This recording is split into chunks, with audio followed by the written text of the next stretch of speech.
Hello guys, once again you all are very very welcome to empirical classes. और आज का जो हमारा टॉपिक है वो है covalent bond.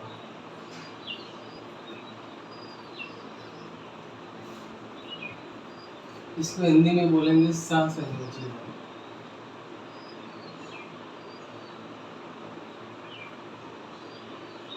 सहसंयोजी bond. Covalent bond का मतलब होता है ओवरलैपिंग ऑफ ऑर्बिटल। इसका मतलब है ओवरलैपिंग ऑफ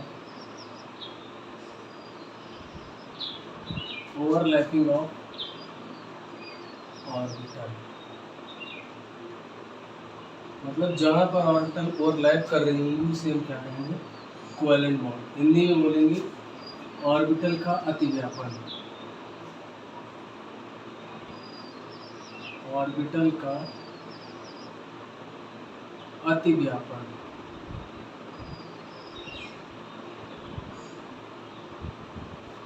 जैसे एक एस ऑर्बिटल है, मान लेते हैं हाइड्रोजन की, और ये दूसरे हाइड्रोजन की दूसरी एस ऑर्बिटल है, ये इसका न्यूक्लियस, और ये क्या करेंगे? अतिव्यापन करेंगे। मान लेते हैं यहाँ पे एक इलेक्ट्रॉन इसके पास, एक इलेक्ट्रॉन इसके पास। ये जो रीजन है, इस रीजन को बोलते हैं अतिव्यापन प्लेस। और इसी अतिव्यापन से ही कोवेलेंट बॉन्ड का फॉर्मेशन होता है, सहसंयोजी बॉन्ड का फॉर्मेशन होता है। दूसरी बात हम यह कह सकते हैं कि जो सहसंयोजी बंध होता है, सहसंयोजी बंध,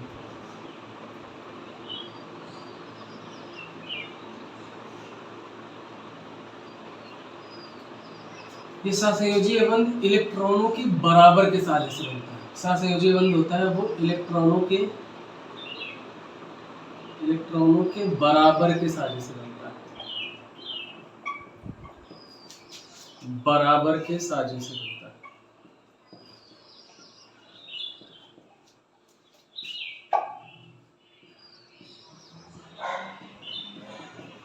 मतलब हम ये कह सकते हैं कि एक ऑर्बिटल मान लो हाइड्रोजन की है जिसके पास एक इलेक्ट्रॉन, और दूसरा ऑर्बिटल हाइड्रोजन की जिसके पास दूसरा इलेक्ट्रॉन।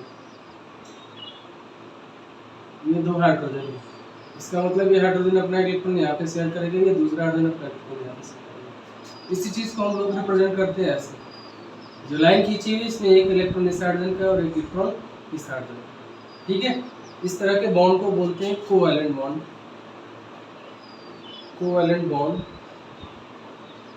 हिंदी में बोलेंगे सहसंयोजी बॉन्ड।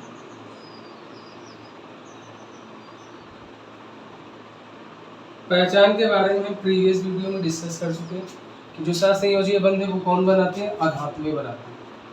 जितनी भी अधातुएं होती हैं, ठीक है, वो कौन सा बंध बनाएंगे? सहसंयोजी बंध। सहसंयोजी बंध। अगर हम बात करें ऑर्गेनिक केमिस्ट्री की, तो ऑर्गेनिक केमिस्ट्री में मोस्टली क्या है? कार्बन एटम है, हाइड्रोजन एटम है, हैलोजेंस है, ऑक्सीजन है। ये सभी के सभी एटम्स क्या हैं? अधातुएं हैं। ये जितने भी एलिमेंट हमने बताए, कार्बन, ऑक्सीजन, हाइड्रोजन और फास्फोरस, ये सभी के सभी क्या है? अधातुएं हैं। इसका मतलब जो ऑर्गेनिक केमिस्ट्री, उसमें कौन सा बॉन्ड हम डील करेंगे? मोस्टली कोवेलेंट बॉन्ड, या हम उसको कह सकते हैं कोवेलेंट केमिस्ट्री भी कह सकते हैं, ऑर्गेनिक केमिस्ट्री। ठीक है, नया नाम हो जाएगा कोवेलेंट केमिस्ट्री। ये तो थोड़ी सी बात हो गई है कोवेलेंट बॉन्ड के बारे में। अब देखो, कुछ मॉलिक्यूल लेते हैं, ऑर्गेनिक मॉलिक्यूल, और उसमें उन बॉन्ड्स को समझते हैं। जैसे कि मान लो हम एक सिंपल से एग्जांपल लेते हैं CH4। ठीक है, तो यहाँ पे देखो, अगर हम यहाँ पे बॉन्डिंग की बात करें तो कार्बन का एटम क्या करेगा? एक कार्बन के वैलेंस शेल में 4 इलेक्ट्रॉन होती है, कार्बन के 4 इलेक्ट्रॉन। ठीक है, अब हाइड्रोजन के एक एक इलेक्ट्रॉन क्या करेगा? इससे साझा करेगा। हाइड्रोजन के एक एक इलेक्ट्रॉन क्या करेगा? कार्बन से साझा करेगा। यहाँ पे देख पा रहे हैं कार्बन के कितने 8 इलेक्ट्रॉन होंगे, और हाइड्रोजन के भी कितने होंगे? 2 इलेक्ट्रॉन। मतलब हाइड्रोजन के लिए कौन सा रूल होता है? डुप्लेट रूल होता है। और कार्बन के लिए ऑक्टेट रूल होता है। कार्बन के लिए देखो 2 2 4 2 6 2 8 इलेक्ट्रॉन, और सभी हाइड्रोजन के लिए 2, इसके लिए भी 2, इसके लिए भी 2, इसके लिए भी 2। यहाँ पे जो लाइन खींची गई इसमें क्या है, एक इलेक्ट्रॉन किसका है, हाइड्रोजन का, एक किसका है, कार्बन का। एक इलेक्ट्रॉन हाइड्रोजन का, दूसरा किसका, कार्बन का। एक इलेक्ट्रॉन हाइड्रोजन का, दूसरा किसका है, कार्बन का। एक इलेक्ट्रॉन हाइड्रोजन का, दूसरा किसका है, कार्बन। जितने भी बॉन्ड आप देखोगे ऑर्गेनिक केमिस्ट्री में, जो भी कोवेलेंट बॉन्ड होते हैं, उसमें एक इलेक्ट्रॉन से दो एटम के बीच में बॉन्ड है, मान लो एक कार्बन है और एक हाइड्रोजन है, तो एक इलेक्ट्रॉन किसका, कार्बन का होगा, दूसरा किसका होगा, हाइड्रोजन का होगा। हमेशा जो बॉन्ड होंगे उसमें मोस्टली क्या होंगे, दो इलेक्ट्रॉन्स होंगे। जैसे एक और एग्जांपल ले रहे हैं फॉर्मल्डिहाइड।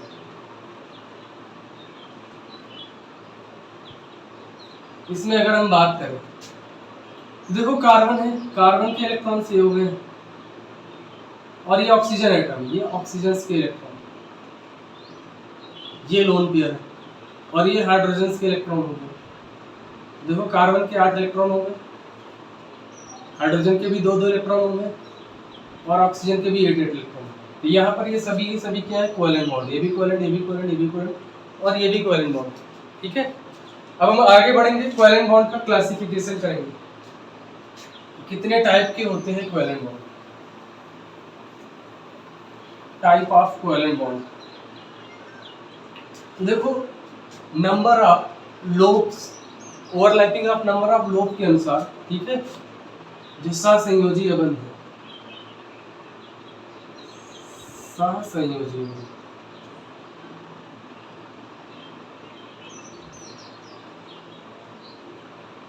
वो नंबर ऑफ लोब के इंटरेक्शन के अनुसार 4 प्रकार के होते हैं। जनरली आप लोग 2 प्रकार के पढ़ोगे, ठीक है, लेकिन टोटल 4 प्रकार के होते हैं। एक होता है सिग्मा बॉन्ड, दूसरा होगा पाई बॉन्ड, और तीसरा होगा डेल्टा बॉन्ड, और चौथा होगा पाई बॉन्ड। ठीक है, एक खास बात आप शॉर्ट में समझ लीजिए, ये जानकारी होनी चाहिए ऑर्बिटल के बारे में। एस ऑर्बिटल स्फेरिकल होती है, nucleus. P orbital dumbbell shape होती है, D orbital double dumbbell shape होती है, और जो एफ ऑर्बिटल है वो ट्रिपल डंबल होती है। ठीक है, एफ ऑर्बिटल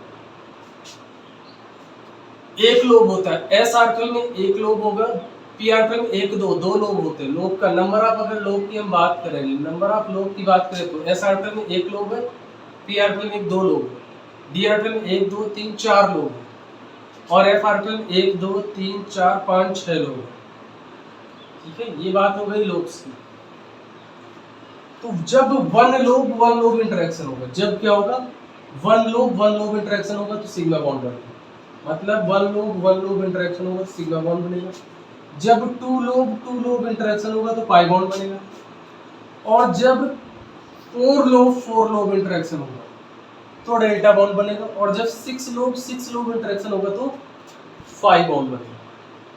ठीक है, अब देखो सिग्मा बॉन्ड बनने की पॉसिबिलिटी, जब 2 एस ऑर्बिटल होंगे, ये 2 एस ऑर्बिटल आपस में इंटरेक्ट करेंगे तो इसमें सिग्मा बॉन्ड बनेगा, one lobe.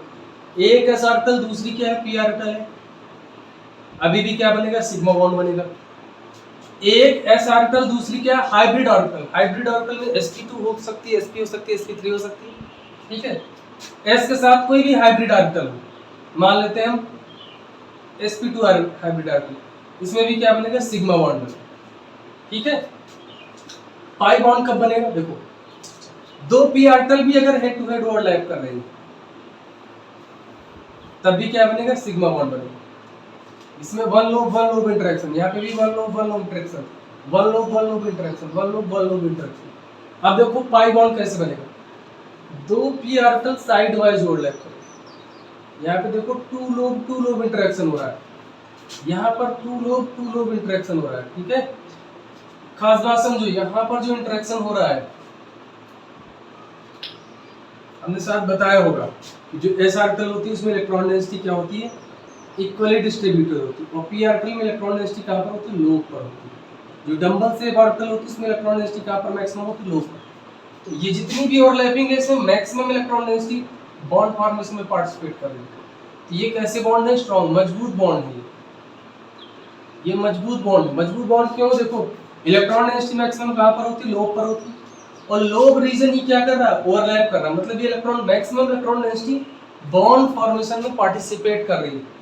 Maximum electron density bond formation में क्या कर रही है, पार्टिसिपेट कर रही है। कि लोब पे मैक्सिमम इलेक्ट्रॉन होते हैं और लैपिंग रीजन भी क्या, लोब। ये जो p ऑर्बिटल है, p बॉन्ड, पाई बॉन्ड, देखो इलेक्ट्रॉन डेंसिटी मैक्सिमम यहाँ पर है, और ओवरलैपिंग रीजन क्या है, ये वाला।